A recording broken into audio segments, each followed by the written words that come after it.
A portion of Alaska actually sits along a very geologically active line that surrounds the Pacific Ocean called the Ring of Fire.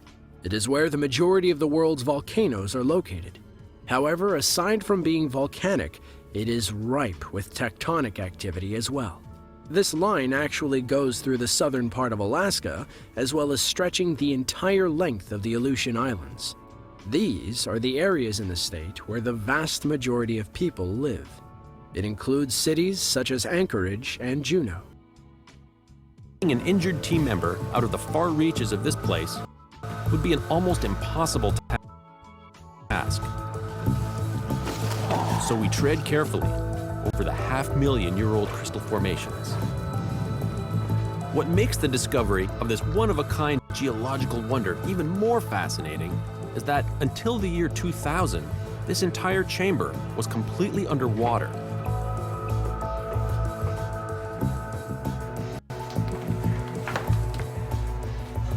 An interesting thing about the mine here is that this cave is temporary.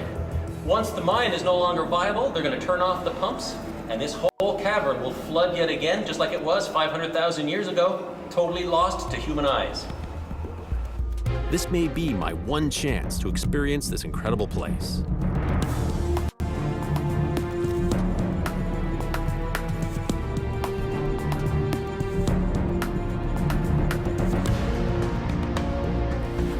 So right now I'm sitting up on one of the larger crystals, and this is my view. Totally unreal. Yes, Christian. Well, looking now back at the Ring of Fire, which Everest or China is on, it just seems this is where all the earthquakes, most of the earthquakes are happening, is on that Ring of Fire. Yeah, and they're not really involving the tectonic plates, are they? But that's the first thing you think of if you're thinking along them lines where the tectonic plates are causing friction, which causes heat, you know, and that's where you'd think all the activity is from. But when you look at the Ring of Fire, it doesn't travel in that same direction. Well, it does depend which way you look at it, because I know you're not looking at it, but with the star map, so obviously South America is, and that's supposed to be the ring. They've done it back to front on this one, of course. I suppose it's an American that's done it.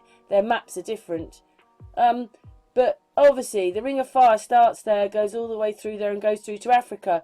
Don't really see much here, but they do have a lot of activity here. So what happens here, and you know, it just looks like there's a big piece of land missing here and bits missing here then to match. It's like a butterfly with half a wing missing. But anyway, when we get down to their Ring of Fire, I'm not really sure how all this goes, because it's slightly done. We don't see it this way. We do it from here in England, and they're doing it. Well, anyway, this has been done this way. Ring of Fire. So Australia, look, it's got the star bit around it. There it is. There, star bit. They've done it as a star bit. It goes round Australia. I mean, part of it does look like a bit of a wing, doesn't it? The way it falls over and comes back in on itself. So yeah, that section of it does look like it. Also, Greenland's right in the middle. It's like a lung or something. It's all to do with the map system. If the maps are wrong, you know. Well, this one might still not be quite right, but it's something more like this than what we've been looking at. Yeah, I mean, why do they call it the Ring of Fire? And the way that the map produces it, it's nothing like a ring. It's just a squiggly line, if you like. You know. Yeah, and I also said to you that you could almost say that this one here could be almost in the middle. It's slightly in the bit where there's no land, but we could say that that's the middle. Okay. Yeah. But there should be something going off there and something going off there then, and then, but this bit's missing. Yeah, it's like the map's not quite right. That's the way it feels to me. Oh, why don't you think it's right? I think that's honestly, the Union Jack fits perfectly on that one. It's definitely something like that. But there's land missing, or they're not telling us it's there, but maybe it's just not connected to mainland and they never let us go there. There could be a whole continent. You know, a bit like what Admiral Byrd was talking about, but it's not in the Antarctic, it's up there. Who knows? But anyway, it's quite, carry on. it's quite hard to figure out, but yeah, I think it's something along them lines, because we know that the Google Maps have been covered up and spliced and overlaid with other things, so it's a possibility that there is extra land out there that they're not telling us. You know, parts of the left-hand side of Greenland is all covered up, like it's been smudged over, so, you know. Yeah, I did a map on that. The size that they're showing that Greenland is on their map looks like the 4 rivers. It's the 4 rivers and Greenland put together. And they're covering the original North Pole was in there. So Yeah. looking at this map, even though I don't really like the Gleason map, and this is not a Gleason map, but the south is in the middle and the north is on the outside. Because what we're saying is north is in the middle. Yeah, I mean, I don't know whether And the south is on the, because we're calling that South America. You know, we know that, we're calling that, South America, which is Chile and Brazil and everything. We know that that's south. It's on the outside. Yeah, and I'm just thinking whether Iceland used to be known as Friesland, because Friesland means the same as Iceland, doesn't it? So, and we know how they like to change names. I'm not sure if it's in quite the right place. It would have been off Iceland. But Yeah. anyway, listen, we're going to move on now because we're making this video, and I've even with Amy last night, I felt like, come on, we're on a train and we're chuffing through. Hang on, 1 second. Yeah, I brought up this map here of Google, and I just thought it's really strange that you can see lines in it, and it's like 4 triangles. That's over Russia, and they had to do that to make the globe. But what it is I was looking this up because that bit when Christian and I were looking at the Himalayas and Everest, it was all a bit bananas. There it is. And so I was trying to find, but you can't go over the globe. The Google ball won't let you go over the globe, so you have to turn it round. So I was thinking maybe somewhere like Mexico. And then I came across this guy who'd been climbing, you know, and he was going to see all these crystals. He's going to explain a little bit in a minute, and I do want Christian to talk in a moment, but basically the crystals used to be in water. They've got pumps going and the water's out. They're mining there, and when they finish they'll stop the pumps and then the water will come back, so they say. But these crystals are enormous, Christian. Yeah, part of the old world. I mean, they are pretty massive. I've come across them myself in the past. I was trying to find, you know, because there's another one. I'm going to stop it there. When we're talking about places that look a little bit like China, so it might be another pole, that place is a bit similar. There's a ridge there. Okay, that goes from Alaska across.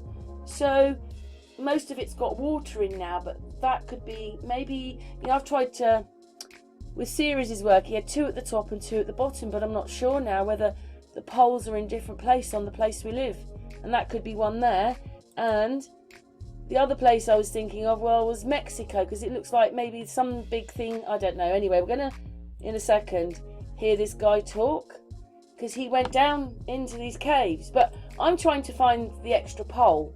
Anyway, it's so hot in there, you can only stay in there for minutes. That's crystal. Crystal will do things. There's a place like this in the Isle of Man, full of crystals. Oh, I didn't know that. Quartz crystal. I don't think this is quartz crystal. They use it in houses, but it's all these dirty great crystals in the middle of this mountain. What are mountains? What are mountains? To me, it's like I don't know if we did at one time live in a world of giant trees. I mean, trees do have little bits of diseases. With some of the materials that trees excrete, you know, some of it is crystalline, isn't it? This one here, he said these had all fallen over, but if you look at that crystal is embedded in that crystal. So how could that have fallen over? It wouldn't be in the crystal, would it? So they've obviously grown like that. Maybe they think some of them have fallen over, but maybe this is just how the mountain is. But anyway, the whole point of going through this is we're going to talk about something a bit later on, which I was telling Christian about when we first started our phone call. But it's quite incredible. I can't get over the size of the crystals. Well, I mean, it goes back to a time when this world was a different world. I mean, they say that the older trees were silicon-based, which is a totally different composition of what the trees are today. So when you put it together, so, you know, whether all the materials in the ancient world, were they all differently, you know, were these crystals like mushrooms of the ancient world? You know, we do know that there are still mushrooms out there in the world that are pretty big, you know, but obviously the world was changed in our deeper past. So yeah, so there's a bit here where he's putting this remarkable find in that Chicha, wherever that is in Mexico. It's got giant crystals. Some of them are 12 meters long, but it is an intensely difficult spot to explore with temperatures over 550 degrees Celsius and humidity approaching 100%. And that's because there's magma there. This cave was filled with water, and it's got pumps to take the water out because they're mining there.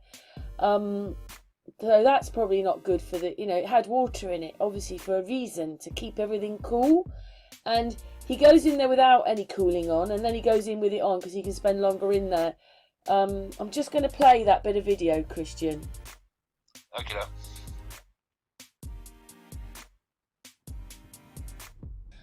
I did originally want to look out for the fourth or the another pole of the Earth, but I came across that place in Mexico. But then when I went to look up things about mining, I wanted to know whether mining caused earthquakes, and it does. Christian, your thoughts?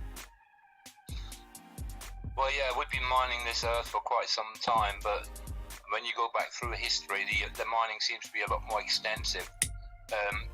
You know, from what we see today, I know we don't see it much on our television screens, but there are large open mines today, you know, and they would destabilise the very foundation that we live on, you know, especially fracking. They're not saying these ones would have caused the biggest ones, but they would say that, wouldn't they? But they do cause earthquakes. I didn't know that. I mean, you know, everybody says that, but there you go. You go and read it on there, and we know the internet's, well, it's on Google, but it is saying, oh, there it goes. This one's quite interesting. It goes, groundwater abstraction, subsurface mining, vegetation removal, chemical explosions, and infrastructure. Yeah, I mean, one of my first thoughts is What when we caused start it? having earthquakes here. I mean, Britain's not known for earthquakes, but when the fracking we started, were last century. We had tsunamis and earthquakes, but we don't anymore. No. Oh. But what it is they're telling us it's a global thing when it's not. It's actually them doing it to us. Like, for instance, that mine I've just shown you with the great big crystals. They used to have water in there, and while they're mining, they've taken the water out. That water would have been a coolant for the magma below. So they'll probably have earthquakes from there. It would stabilise the actual pressure, wouldn't it? And it stabilise the temperature.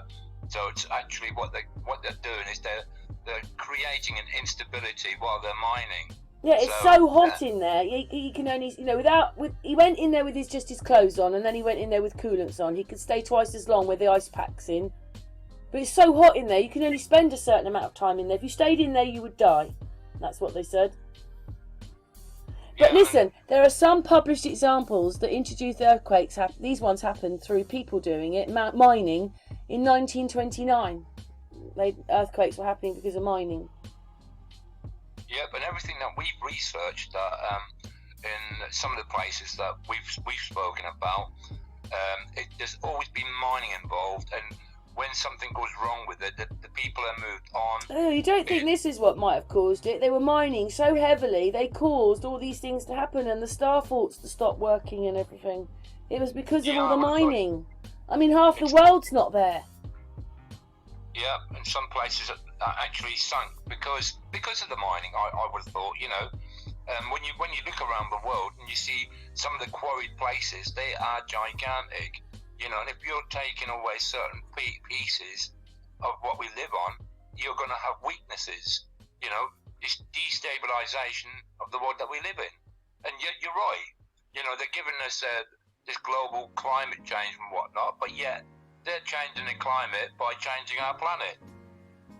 our world. Yeah, they've done it, and they're blaming, oh, you've got to be careful because of global this. They're the ones that are doing it to us. Like you said to me about gas, well, why have we been doing all this fracking if there's no gas? Yeah, that one really got me thinking. I'm thinking, you know, you've got activists that were activists because it was destabilising the area that he lived in, and they didn't want their area to be fracked upon. I mean, the saying is that they can come and frack underneath your house if they want it. I'm thinking, well, if you own the house, you don't want anybody fracking underneath it, you know, because it causes destabilisation. Or even near it, Christian. Yeah, or even near it. I'm doing the fracking bit now. I hadn't really thought about the fact that some of these earthquakes are happening all the time because they're mining still. Yeah, it's they're not mining coal, are they? They're mining other things.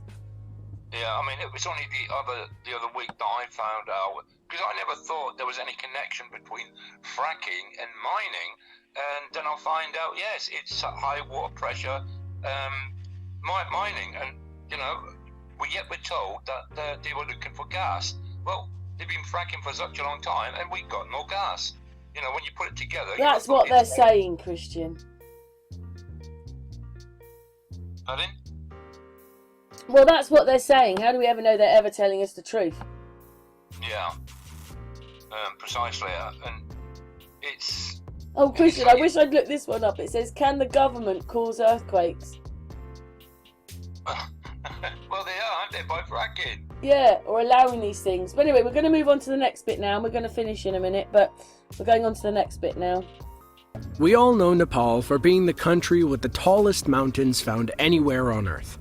This is because the country rests at the edge of a huge tectonic plate that is constantly forcing the land higher and higher as two land masses are constantly pushing against each other. On one hand, this means that the mountains are getting taller by the year. On the other hand, it means that this area is very prone to tectonic activity and earthquakes. So anyway, I hope that, you know, people watching this video, there's some things in here hopefully just to make you think. Because we don't think enough. But supposedly they're saying Everest sits on this tectonic plate. And it's Pakistan and those mountains pushing up, making the other ones rise even taller. So Everest every year gets bigger. And it doesn't fit into Sirius's work again because he has Everest so tall it's like a big finger sticking out. Well, Everest isn't much taller than the rest of them there, so... But Everest is growing every year. Don't you think that's weird? They've never really explained it like that. No wonder it's... You imagine 100 years ago, it wouldn't have looked like this. That's probably why the pictures are different there, the ones that we've seen in recent Because that information Sirius had was this is what he said, it's elevation data from Google Maps. It's through those appy keys he got it. It's from Google Maps he got all that. So that's their elevation data that shows that Everest is that high, but it can't be because it's not showing it here in the picture. And then again, this bit I just struggle so much with, Christian.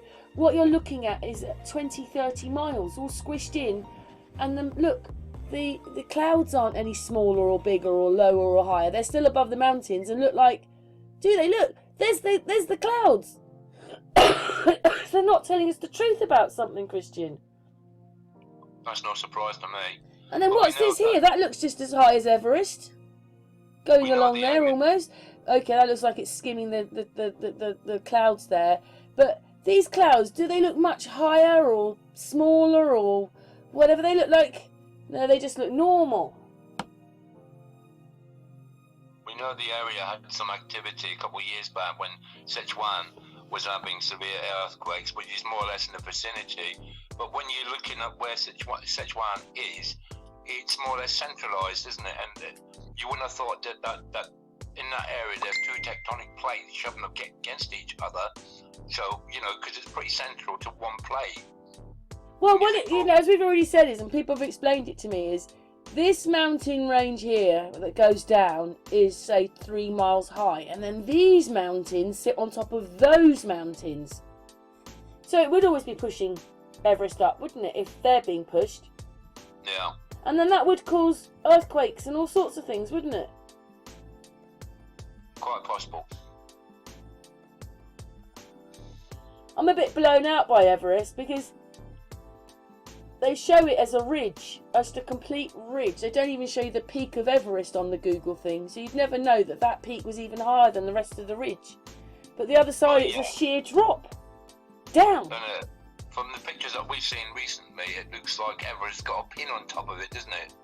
Like an aerial pin. Well, they don't want you flying close to it. But anyway, so the tectonic plates pushing up against, pushing those mountains up, and with that happening all the time, that would change our weather, wouldn't it? It would change things. It changes our ecosystem.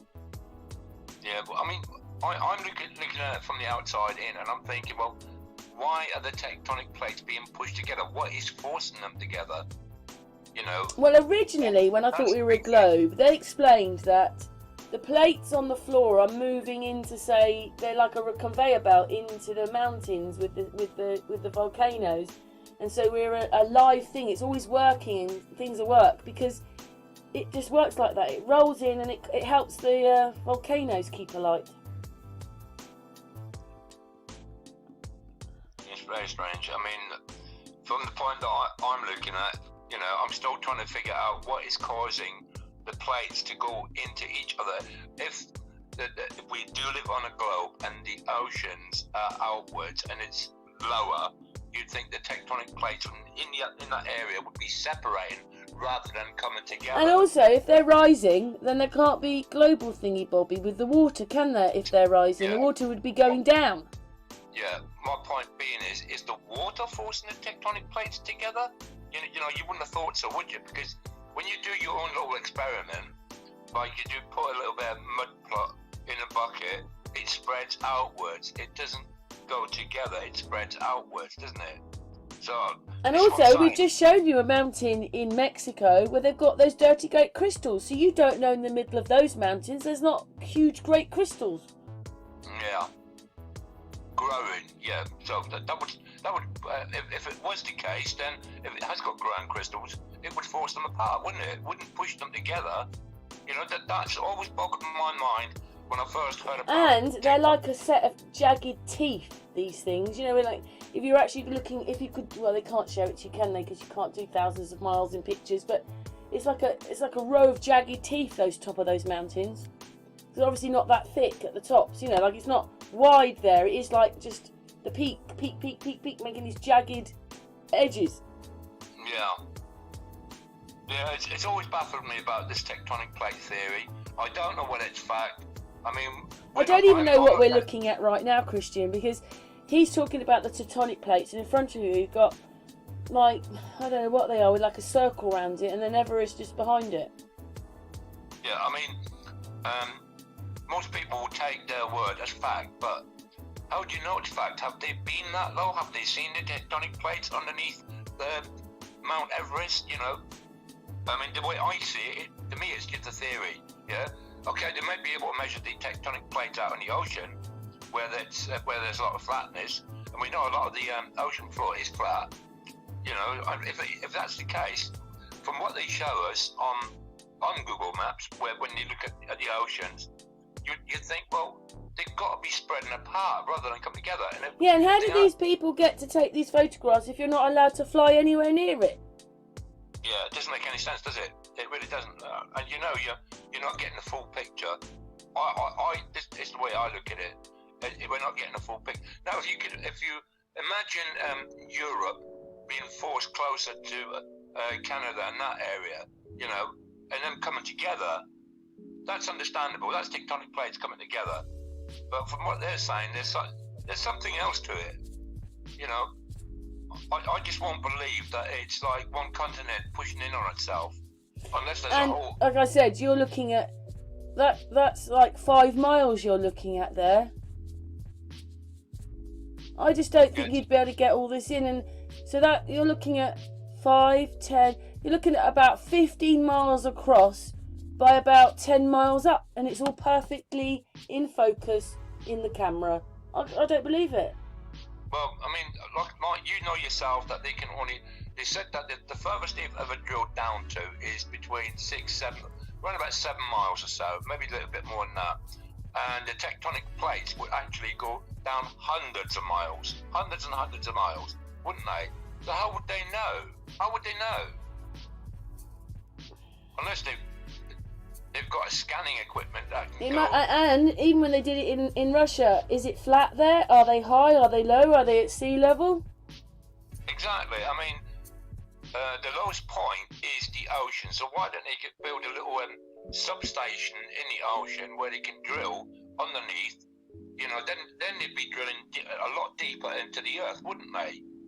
You know, if you're dropping down a few miles already, so if they drilled from the bottom of the ocean downwards, they'd be able to drill a lot deeper into the surface of the earth. But they haven't done that, have they? They've done it with oil fields, but they haven't done it for anything else. It must be really awkward to go up this way, because you would think they'd go up here, because they all come across this ridge to it, because they do. Most of the pictures I've seen, they're coming across this ridge, which is a much longer way up to the top of the mountain.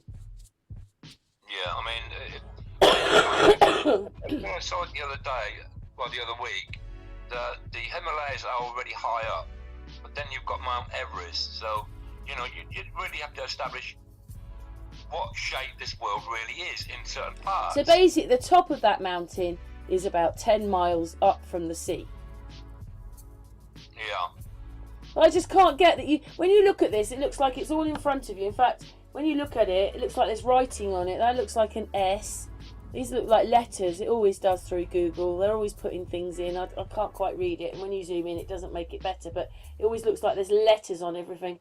You're looking at miles and miles of land here, and it looks like it's just in front of you, and it looks all in focus. And I mean, that's got to be like 10 miles away. Look at it. It's all. I mean, yeah. It's all in. Look at it. It's in focus over there as well. I don't know what they're showing us. I don't know what to believe anymore. Just nothing looks right ever, Christian. Nothing. Not even Everest. I was trying to get George to understand. There's a place like if we were in, say, Newbury, if I said the mountain is as tall as if you went to Hungerford, that's 10 miles. So that's how high it is. It's hard. You wouldn't be able to see. You'd have to be miles and miles out just to see the mountain. Yeah, I understand what you're saying. If you're like standing on the motorway and it's flat land, right? Pure flat. I mean, evenly flat. Your eyes cannot focus 5 miles away. Yeah, that's what you're saying. But if you're looking at it straight up, you wouldn't be able to see it, would you? So I know what you're saying, that your eyes couldn't focus in on it. It's strange to think that way, but that's how it is. You can't see somebody 5 miles away because your eyes cannot perceive it. We can only see a certain distance. And something else which we talked about as well, though the Gobi Desert and the other desert, they would have been seas and they would have had water in, and obviously all that water leaving those seas has caused the cascade down China and down the Middle East. Well, yeah, exactly. They found shark bones, whale bones. They found all sorts that would suggest that might have been one of the catastrophes that happened when our whole world changed. Yeah, I mean, when you look at these deserts, maybe they were heavily mining and causing earthquakes. Maybe the seas on the top of this plateau burst and caused masses of damage there. You imagine these things together, that would have ruined all the starfall. I don't know. You see, like, it could have been more natural things, but they still did it because they were mining and causing earthquakes. And well, it's like these structures off the coast of Japan. Now, they reckon they're structures, but if you're actually mining and you're cutting away into things, you're going to leave sharp edges or ridges. Well, that one that we did, that guy, I found that quite alarming when he says how hot it is down there. But really, it used to have all this water in it flowing through, which would have been a coolant. And that water's not there anymore, and they're mining, and mining causes earthquakes. Yeah, which destabilises the area. And this is what has been happened. I mean, you get any mine, if you take too much away too quickly, without putting something in place, you just destabilise the ground that where you're at. And that's why there's been, in the past, in mines, there's always been cave-ins. You know, when you look at what Centralia, it's one of the things where, like, why didn't they go in there and put out the fire? Was it because they couldn't reach it? No, and even now, even though they've taken nearly all the houses down, there's no fires coming out of the ground, there's no smoke coming out, the land hasn't imploded because of the fires. So you have to ask yourself, was it all just one dirty, great big lie, like that housing estate with 500 houses in it?